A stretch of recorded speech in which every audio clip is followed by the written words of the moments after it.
دکھوں میں اٹھاتی ہے، دکھوں میں جنم دیتی ہے، پھر دکھوں میں بچے کی پرورش کرتی ہے۔ یہ نہیں سوتا تو وہ بھی نہیں سوتی، یہ روتا ہے تو وہ بھی روتی ہے، یہ ہنستا ہے تو وہ بھی ہنستی ہے۔ اس لیے اللہ کے رسول صلی اللہ علیہ وسلم سے ایک صحابی نے پوچھا، اللہ کے بعد سب سے زیادہ مجھ پر کس کا حق ہے؟ رحمت عالم صلی اللہ علیہ وسلم نے فرمایا تیری ماں کا۔ وہ کہنے لگا سما، پھر حضور نے فرمایا تیری ماں کا۔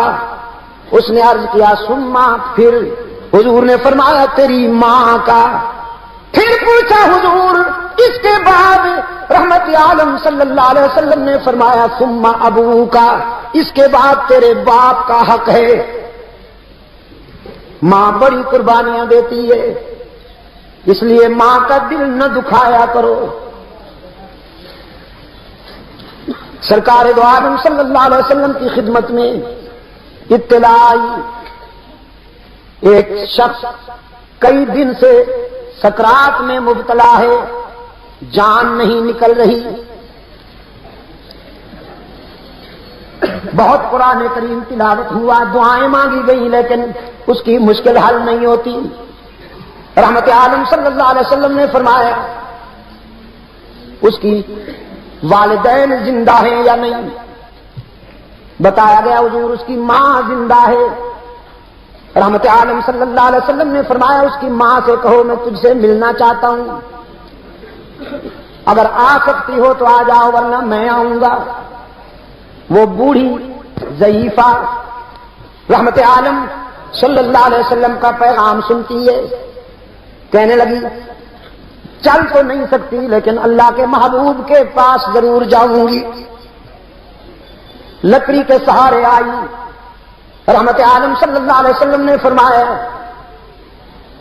تیرا بیٹا کئی دن سے سکرات میں مبتلا ہے، تیرا کیا خیال ہے اپنے بیٹے کے متعلق؟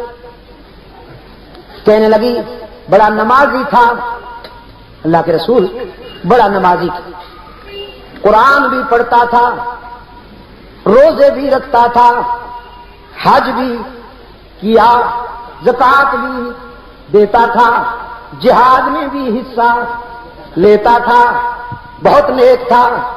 رحمت عالم صلی اللہ علیہ وسلم نے فرمایا یہ تو ٹھیک ہے، تو اس پر راضی ہے کہ نہیں؟ اس بوڑھی کی آنکھوں سے آنسو جاری ہو گئے، کہنے لگے نہیں حضور، میرا دل دکھایا ہے اس نے، میرا دل دکھایا ہے۔ ایک دن اس کی بیوی کے ساتھ میرا کچھ تلخ کلامی ہو گئی، تلخ کلامی ہو گئی۔ میں نے کہا میرا بیٹا آ جائے اسے بتاؤں گی کہ تو گستاخ ہے۔ میرا بیٹا آیا، میرے بتانے سے پہلے اس کی بیوی نے کچھ کہہ دیا۔ میں جب اپنے بیٹے کے سامنے گئی تو میرے بیٹے نے میری کوئی نہ سنی، بیوی کے بھڑکانے میں مشتعل تھا، غصے میں درد دل بیان کر رہی تھی، اور میرے بیٹے نے غصے میں آ کر اپنا جوان بازو اٹھایا اور تیز تھپڑ میرے چہرے پہ دے مارا۔ میں دور جا گری، میں نے کہا بیٹا میں نے تو تیری ترقی کے لیے رات کی تنہائیوں میں دعا کی تھی، تیرے بچپن میں خود بھوکی رہتی تھی، تجھے کھلاتی تھی، جو تجھ سے جھگڑتا تھا میں اس سے لڑ جاتی تھی، تیرے دوستوں کو اپنا دوست سمجھتی تھی، تیرے دشمنوں کو اپنا دشمن سمجھتی تھی،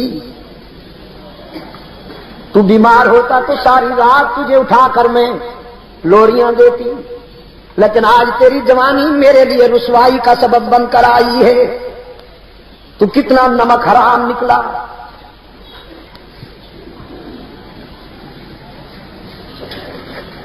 سرکار دو عالم صلی اللہ علیہ وسلم کی آنکھوں میں آنسو آ گئے۔ صحابہ سے فرمایا لکڑیاں جمع کرو، آگ بھڑکاؤ، پھر مجھے بتاؤ. بوڑھی کہتی اللہ کے رسول آگ کیوں؟ رحمت عالم صلی اللہ علیہ وسلم نے فرمایا ہم اس میں اس نمک حرام کو ڈالیں گے. جس نے بوڑھی ماں کے چہرے پہ تھپڑ مارا وہ اسی قابل ہے کہ اسے آگ میں ڈال دیا جائے. بوڑھی زاروں قطار رونے لگی، کہنے لگی نہیں نہیں نہیں اللہ کے رسول، میرے بیٹے کو آگ سے بچا لیجیے. رحمت عالم صلی اللہ علیہ وسلم نے فرمایا تو اس آگ سے گھبرا گئی ہے، آخرت کی آگ تو اس سے بھی زیادہ اذیتناک ہے. وہ بوڑھی کہنے لگی کوئی شکل ہے بچ جانے کی کہ میرا بیٹا اس آگ سے بھی بچ جائے، اس آگ سے بھی بچ جائے. نعرہ تکبیر، نعرہ تکبیر، اہل صحابہ، اہل صحابہ. سرکار دو عالم صلی اللہ علیہ وسلم نے فرمایا بس ایک صورت ہے کہ تو اسے معاف کر دے. چیخ کر وہ بوڑھی کہنے لگی اللہ کے رسول آپ بھی گواہ بن جائیے، میرا رب بھی گواہ ہو جائے، میں نے اپنے بیٹے کو